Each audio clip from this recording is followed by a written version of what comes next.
This video is proudly sponsored by DigimonCard.io for all your Digimon card, deck building, deck list, card pricing, and discussion needs. Hey everyone, Eggman here with another video. Today we've got not one, not three, but two whole top cut breakdowns for both of the in-person Digimon regionals at Gencon this past weekend. And I'm really happy that I was able to go to Gencon this year. And I really do want to shout out all the people who helped fundraise myself to get out there. So these were great events. There was a really good weekend for Bandai card games in general. There were Dragon Ball events as well that I was part of a little bit, and we're going to probably get video breakdowns for those as well as the cup events that were going on Thursday and Sunday. But this video we're just going over the Friday and Saturday regional events. This is because it's the exact same format and I didn't want to make just individual videos and that kind of stuff. So big shout outs to TAC for hosting the events, especially the judge staff, especially Eric Edlin for helping me get these lists specifically too. So I do appreciate all the work that went into this event and helping me make these too. And if you guys do appreciate these videos, please consider hitting the like and subscribe. It does, there's a lot of work to go into this, especially since there are two whole top 16s that we're going over as well. So I did my best to just try to find the best list from from every archetype for each of these. But real quick, going through each of the events individually. So first we have the Friday regional that happened. So there were 5 Alphamon, 4 MetalGaruru X, 2 security controls, a Beelzemon, a Gradis, a WarGrey X, a D Reaper, and an Armor Rush. And then on the Saturday side, we do have 6 MetalGarurumon X, 2 Gradis, 1 Ancient Grey, 1 Green Hybrid, 1 D Reaper, 1 Mastemon, 1 Armor Rush, 1 WarGrey X, 1 Commandramon, and finally 1 Alphamon. So technically, Alphamon was in both. Technically, Gradis was in both too, with 1 apiece. But I think the winner of the weekend was MetalGarurumon X. It did end up winning one of the events, with Alphamon winning the other one as well. And I think those are kind of quickly becoming 2 of the stronger archetypes in this format too. But well, I don't know, there's still a good amount of variety. But in general, like what I've been noticing is that a lot of these decks are like, it's just a lot of OTK decks. And so if you can OTK first, you probably win. There are a couple of control decks, but not a lot of them that exist right now. And it's pretty much, even if Alphamon maybe not is like the best one, or even if it wasn't the most popular deck of this format, it is definitely the one to beat in a lot of ways. And so you have to have a deck that is either faster than it or can mitigate what it does. And I don't think there's a lot of decks that can consistently do the second part of it. So I think there's just, with the variation of Digimon, there are times where you are faster than Alphamon, you're able to kill them faster, but if not, then they can just steamroll over you if they get their line and everything. So we're going to just go over again the best deck from each archetype from both events. So there's still like a dozen lists or so that we're going to be going over. We're going to start off with the first one of Greyson's first place Alphamon from the Friday regionals. Starting us off, we do have Greyson's first place Alphamon list from the Friday regionals. And whenever I see an Alphamon list in this meta, I'm always surprised at how consistent it can be, especially with there's only 11 rookies in this build. And then compared to the level 6s and 7s, there's 9 of those cards between the Alphamons and the Ariomons. But there's just so many good searchers in this deck, including the Black Memory Boost, the Tamers, especially the Cool Boy. Just looking top 3 and finding any card you need just means that you're super duper finding these rookies pretty easily and going up your chain.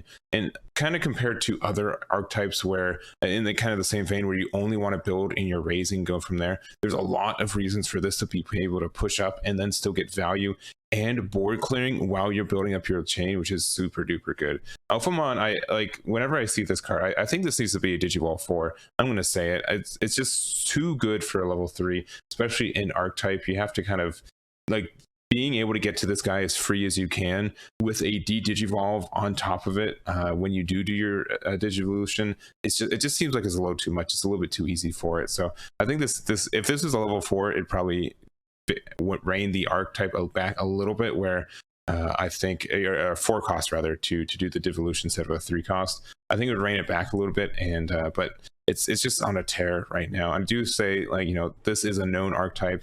And it is more of like a lot of these Alphamon lists are going to look the same. It is kind of like the blue hybrid thing too, where you know what the deck looks like, but there are a lot of triggers. There's a lot of kind of pilot centric stuff to do to kind of make sure you get all your things going off in the right order. And I think Greyson is definitely a good pilot, and not surprised that they are able to take it home with this Alphamon list. So I don't think we're going to see a lot of variations from this list in general, or a lot of them like these, probably just tiny changes on the bottom end, but the top end is almost guaranteed to look almost exactly like this. It's pretty straight. People know what they want from there, and there we go. So this is Greyson's first place list, and we also do have the first place list from the Saturday event. So it is the MetalGaruru, and this is a list that I think is doing a little bit better in the North American meta than I was expecting, especially since and kind of like this is taking place from kind of like what Gradis I thought was going to be doing based on it, and just the point where like this, I don't know, a lot of people are just running this deck, and I don't know if it's just North America really likes blue, but it definitely does. So like, I don't think I said it, this is Brandon King's list, and pretty much it's this, all these X antibodies lists. You just make these really good stacks, and you're able to, with the X antibody version of your Digimon, being able to digivolve for free, or sometimes even a -1 with these Cool Boy. And this one, it can afford to run the X antibody option, which is fantastic with the cards, especially like the WarGrey, which lets you restand and then go into your guy, so you can go into like a MetalGaruru and then swing with MetalGaruru again to go into an X antibody. Like, there's just so many potentials for a lot of swings with this. This also gives you a security attack +1 if you have 8 or more cards in your hand, which is very easy to do in a deck like this. We also do have like our top end, we have the Omnimon. I don't know, MetalGaruru is just one of my favorite Garurumon cards, especially since the top end on the other side, like MetalGaruru from BT1 was fine. It is a little weak, but being able to play cards for free is usually pretty good. And then also the EX1 version didn't see a lot of play, but when you can consider that you can go into this very cheaply and then you can digivolve on top of it, it makes it very worth it to kind of go and play this guy. And you sometimes get like a bonus on deletion effect with it too. But just being able to go into this for cheap, I think, is fantastic for this archetype. The Goblimon X antibody finds a lot of stuff, and then there's the Madoki Betamon that was also teched into this build too. Not everyone is playing this card, and I think a lot of people are just doing the full Goblimon route, which kind of makes sense, but I think from kind of like the next level of stuff, Betamon has always been a very good card, especially since if we look at like these Alphamon lists, they do so much memory gain off their effects that if you do have one of, a Madoki Betamon or like a Gazimon or something like that to prevent your opponent from getting memory, it can do a lot of impact for it too. So there's also just one of the promo Sagittarius mode, being able to return level 3s that are on his hand, and also when this Digimon has Guru or Omni in its name, would be the lead in battle, you can trash 2 cards at the same level, so just the same inheritable as the X antibody. In general, I think that you still want the WarGrey skill one is a little bit better than this one, but this is still, I don't know, this X antibody MetalGaruru is just so good. It's definitely worth a boss monster go into, and I'm not very surprised that a lot of players are playing this deck, and they're doing quite well with it. So congrats to Brandon King for winning the Saturday regionals. And then going right along, we do have Tanner's Beelzemon, which was the second place from the Friday regionals. And this was a deck that I don't think was going to do super duper good, especially we do not have the Impmon rookie that Japan had during the same meta. And so I didn't put this very highly on my own personal list because of that. But if D Reaper's any shot to say like, oh, I'm terrible at this bottom end of, I don't know, EX2 just snuck up. EX2 is just doing better now, I think, in the BT9 meta than the EX2 meta. And I think that's kind of funny when you guys see about it. But nothing I would say completely different about this build. And you just hybrids kind of stuff. I don't know, the hybrid version of it. It's just the Impmons, and then we have the hybrids to go up. There's no Bokomons or anything else. 4 Miss Memory Boost to kind of get the card mill. I don't know. There's not even Wizardsmon. There's no Wizardsmon in this build either, which I would almost auto include into my own build. So it's very interesting that Tanner was able to pull this off with such an EX2 looking build, honestly. And it was, Beelzemon didn't do much of anything in that EX2 meta either, but you're able to go into your blast mode and you're able to get a bunch of security attack +1s with it too. I could see it going off, but I don't know, I like to pick his mind with how he did in his matchups for this weekend, because on the surface I'm very surprised that it did well, but it's OTK format, baby. Do whatever you want, you're gonna get far if you can do some OTK stuff, and blast mode definitely can. So I think that's super good. The only thing is, like, is like, oh, it has security attack +1, so maybe it's good against Mother, which is more prevalent than usual lately too. But it doesn't delete anything on play, so I don't know. We'll see. We'll see what if there's any more insights down the road for this guy. But I am excited that Beelzemon did get a top 2 finish this weekend, and I think that's really cool. So congrats again to Tanner with their finish there. Next up, we do have Mario's second place Ancient Grey OTK from the Saturday regionals. This is also, as far as I know, the same list that he took for the Sunday Cup event that he ended up winning too. So congrats to Mario for such a good weekend of 2 great finishes, especially with a deck that I think was not on everyone's radars, especially since the kind of red WarGrey X was pretty much the same thing but newer. So I think a lot of people would go to that. But I think there are some good choices for playing this deck in this meta, especially because a lot of, I don't know, in such an OTK meta, there's either 2 things you got to do. You either have to prevent your opponent from going off or have a way for, getting around your opponent's defenses. And this does pretty much all of that. The idea that this can go into your big boss monster that will have a lot of checks and be very, very strong. The fact that you're able to use your, you can put Gaia Forces and Crimson Blaze in your security as well to try to, mess up your opponent. There's only one Omni. The one Omni is, I think, not suspicious in the word, but I would say a lot of people would say, oh, you're silly for only running one Omni. He's your win condition so many times out of not. But I'm guessing that the idea of this deck was more of just going into this Ancient Grey to get you down to 0 and just doing that one more swing. And I think that's perfectly fine, especially since a lot of decks aren't using blockers. And even if they are, you do have ways to, I believe, get piercing. Yeah, from the... Not this guy, it's from this guy. Yeah, from this Flamemon, you can get piercing if you go all the way up the line. This Alphamon is fantastic for making sure that your opponent's security cards don't activate.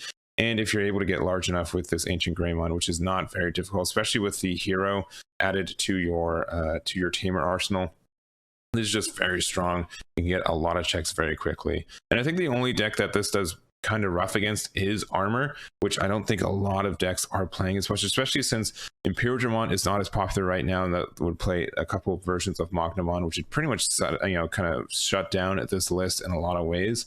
Right now, I think that's not really happening. So Ancient Grey is, has some potential to really steam through a lot of security and kind of catch someone off guard if they're not. And especially, I don't know, 4 Gaia Forces is very oppressive and can get rid of a bunch of things if you hit it. So that is very, very strong security. When again, your Alphamon shuts down your opponent from I don't know, a lot of decks are just trying to put in a delicate plan because it's super good in this format. And so to have a deck that already has an in archetype and kind of already does a delicate plan stuff with these Alphamon, I think it's a good idea to, I don't know, it's a good meta call, and I think he did a very good job this weekend. So next up, we do have Max's 3rd place Gradis. I know that Max has been super duper grinding this list and trying to get his regional invites, so I'm happy he was able to secure it this weekend with the Gradis. I think this was a deck that a lot of people were thinking was going to do a lot better than it is this format, and it is getting tops. And it is getting there, but I'd say that it's more of kind of approaching a 1.5 or a tier 2 list just based on the results of these tournaments this weekend and the previous one. But going, I don't know, this is still super good. And I don't know if it's more of this Akumamon promo is kind of maybe difficult to get. It's super expensive right now for what it is, and it's a little bit tough to get unless you bought a case, or unless you're me where you open half a case and you don't get any of them. But anyways, enough about me. We do have, I don't know, Gradis is super good. This Akumamon actually is really, really good. It's the best card in the deck. Being able to go into your stuff for cheaper, as well as making it so your opponent has a pseudo ice wall for the entirety of the next turn, especially in a format where there's so many OTK lists that try to attack a couple times every turn. This Akumamon just makes it a little bit harder for them to do something, as well as making it easier to go up your own lines and getting your own OTK strategies off. So the kind of interesting choices from here are the MetalGaruru is kind of interesting. But being able to, you could just digivolve on top of itself to kind of suspend something if you really, really need to, which is a cool choice. And you can also do it on top of the, digivolve on top of Mimi and then digivolve on top of itself if you need to. This also means that you can, if you need one more, I guess, source on something, to be able to get Grand Kawaga to do a Digiburst 3, which you'd also kind of be able to do if you do 2 level 5s. That is something available to you, so I would assume that's kind of what he was doing, but I I don't know, check out his video. His video is really good too. So we also have the one of Davis help you find green things, which I think is good. And I don't know, a 3-tamer in this is great for kind of setting your memory. And 3 memory gets you a lot of gas in a deck like this. Green memory boost is also very good for finding your pieces and making sure you don't brick, especially since we're only running what 13 rookies. 13 rookies actually ain't that bad. It's probably pretty good. So I don't know, that's all I have to say. But if you want more about this deck, make sure to check out Max's video over his list, and congrats for his finish and his regional invite that he's been fighting for. So next up we do have the Saturday regionals, 3rd place, another green list, but it is the green hybrid, and it is almost identical to the green hybrids that we've been seeing in the EX2 format. So this is Noah's green hybrid list, and compared to the list that have been topping, I think the biggest tech choice is kind of going for the AncientGreymons, which when one of their opponent's Digimon attacks, suspend up to 2 of their Digimon without blocker, which I would have to double check the rulings. Like if something unsuspends itself, can you suspend the thing that unsuspends itself? Like if you swing with like a Garurumon that's restands itself, or you know, where you digivolve into a WarGrey, where you unsuspend it when digivolving, I think it's a cost for swinging, right? I'd have to double check that. It's super late here, but being able to do this, and then I don't know, this just stalls out your opponent from being able to do a lot of big plays that they're probably trying to do, especially in a format where hybrids are not as popular and you can't just sit back on your hybrids and go one at a time. I can see this being a pretty good tech choice to kind of help us out.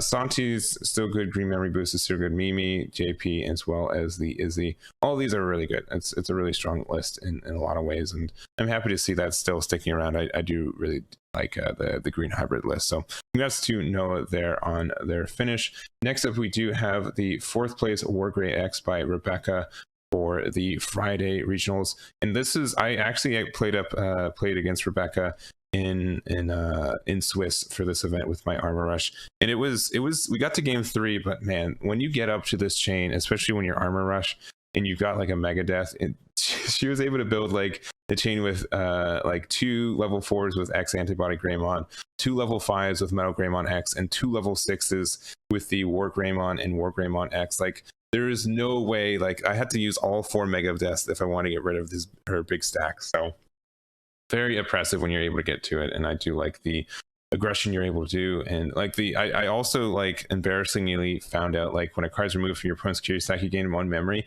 That is every time you remove a memory. So like remove a security. So if this had like security tech +2 and got rid of 3 security, you get the 3 memory back, and that is just pretty good for what this is doing.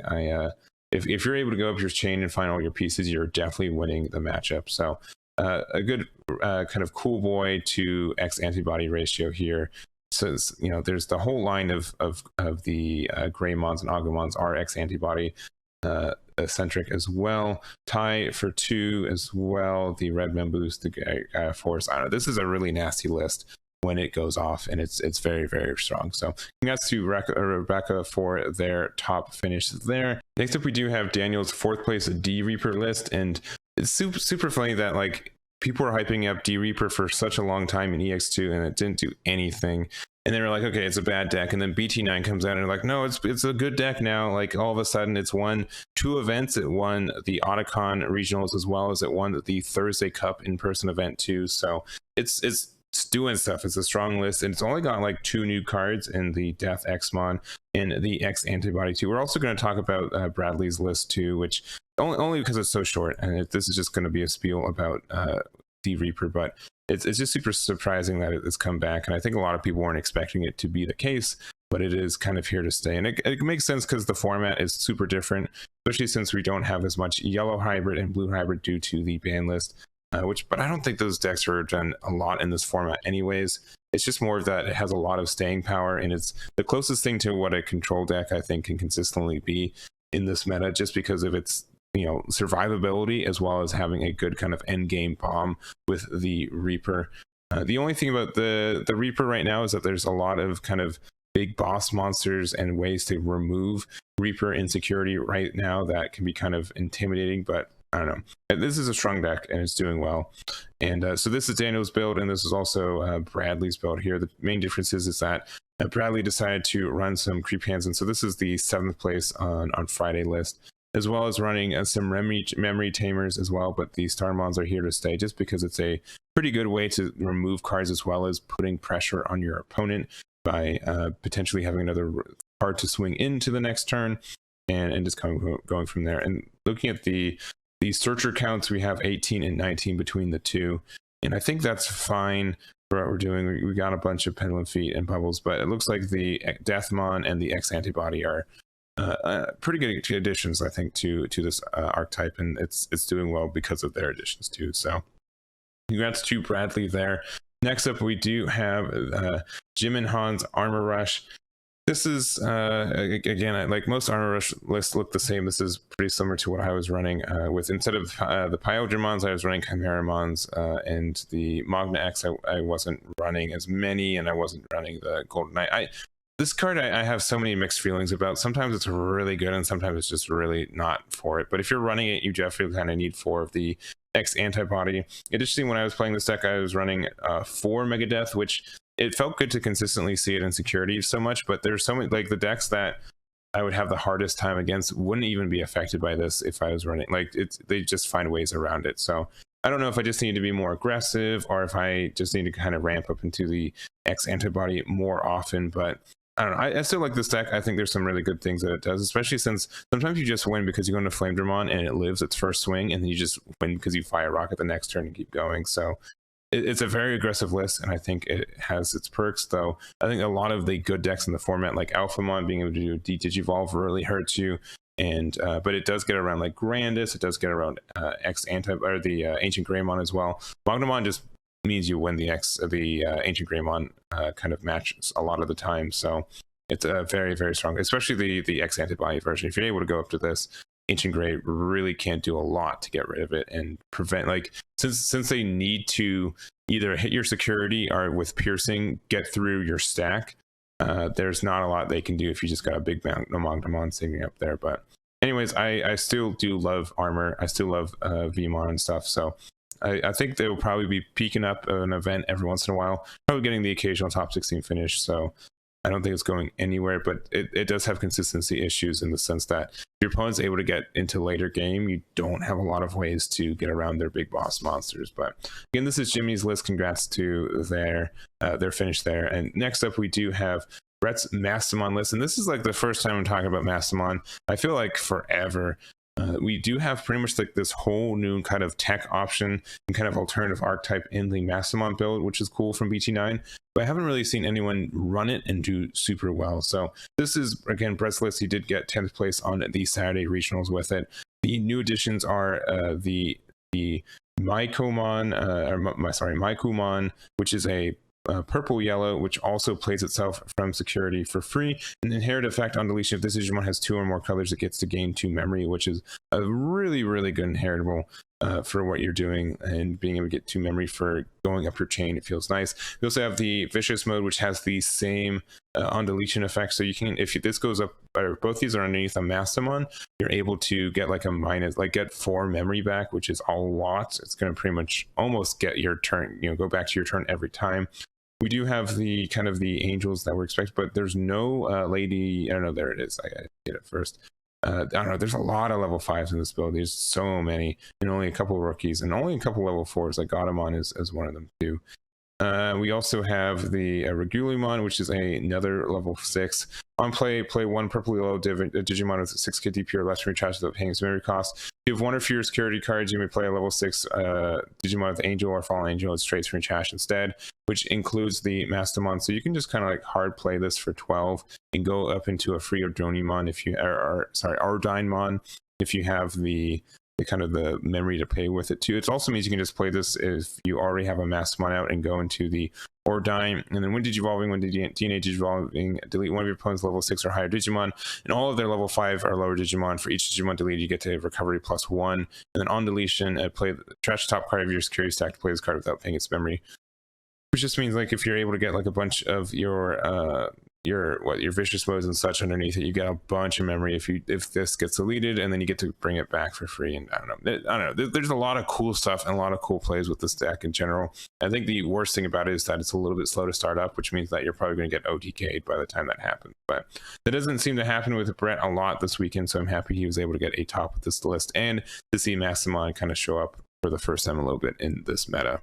Next up, we do have Alex Mox's Security Control, and this is a deck I think that is doing moderately well in this form. But I don't know. I think a lot of people are expecting like heavy security for the kind of what's going on, though. Chaos Degrade is such a good card. I feel like this deck just wins if you're able to get Chaos Degrade in your security, and if you don't get it there, then you probably lose. But there's so many good things in this deck, especially being able to run Sakuyamon, which when your opponent's Digimon moves from Breeding Heir to Battle, it gets Security Attack -3, which means if you try to just have like your big Alphamon stack and our grandest stack in security, this means that like this Sakuyamon means you have to bring it out if you want to start doing damage with it, and then if you bring it out, then it's just going to die to like an Ultimate Flare or to a Chaos Degrade or like a Wyvern's Breath. There's just so many ways to start removing it, and then your opponent has to like start their stack again while you're just kind of starting to whittle them down. It's really easy to play this too after playing a Manecci and Digivolving on top of it. You can recycle your Manecci with your Flame Hellscythe as well, and it just seems like a really good idea, and like there's a lot of solid kind of plays with this too, which I really like. You do have like the new X Antibody Salmon. When Digivolving, look at the top card of your security stack, add to your hand if you do Recovery 1. Just means like additional card draw and a little bit more knowledge for what your deck does. Death Xmon is also a really good add to this list, and you can Digivolve it if you have the Junomon, which you would want to Digivolve on top of a Manecci in case you need to recycle your Venge Kidmons or stuff. But you can just hardcast this Death Xmon too, and you're doing a lot of damage too. So I think this is a great deck, and I think that again, like time is probably one of your biggest enemies, but if you're able to set up, your opponent's probably just going to feel very helpless for the remainder of the game. And to round it out, we do have Alex's Commandramon, and this is a kind of a archetype that caught me by surprise. I do know that we do have some kind of we don't have the good security rookie in this format, but Commandramon is a kind of rookie rush. But not only is it a rookie rush, but it's a deck that lets you just go into like these kind of good high ends, as well as if they die, they come back. I don't know, like it just depends on how many of these rare Commandramons you have and how many they kind of go off. But if they go off, you're doing super duper well in this format. But you just have run a bunch of rookies here. The Shinkurimon being able to do the Digivolve as well. The Hagagarymon being able to trash a Cyborg to draw 2, which is pretty good, especially since these decks kind of have pretty low hand sizes. And you want as many of your Commandramons in your trash to be able to play your Darkdramons. You can play for 3 and then Digivolve into Death Xmon if you want to. So that really big, kind of memory cheat there, I think is strong. Ultimate Flare is a good card. Prime Memory Boost for 4, being able to look at the top 3, play Black Digimon with a play cost of 4 or less, which is pretty much half your deck at this point. So that's good. Kongu's a good defense option. Izzy, and then also the Kazu as well, being able to gain some additional memory and kind of stack the top of your deck. Izzy being able to stack the top of your deck, especially since you're needing those Commandramon triggers, helps you out or even like the Prime Memory Boost, to be able to see what you're playing for free. All of it's good. All of it's very, very good. So I like the build. I think there's some strong stuff for it. Is the Shinkurimon play itself? It does not. I almost want to say like you want to play like a security champion in this list, just because there's a lot of ways to get some like extra security stuff from there too on your opponent's side. But I don't know, it's a fun list. I'm happy that it got a top 16, and I think we're going to see a couple more Commandramon finishes in the next couple weeks as well. So again, congrats to Alex, and I've made it without losing my voice. I'm very close. I'm feeling it right here in my chest and my throat. But again, thank you guys so much for watching this. I really do appreciate it. If you guys are in this part of this video and you haven't liked and subscribed, I don't know why you haven't. It's been like this is like a 20-30 minute video. I don't know how long it's going to be, but I feel like I've been talking about these lists forever, and if you're still here, you must like me somehow, so press those buttons and I'd really appreciate it. But again, thank you guys very much, and we should have the DC Cups, the Thursday and Sunday events, that is, from Gencon this tomorrow of this video releasing, and that should be it for me. So thank you again, and I'll catch you all next time.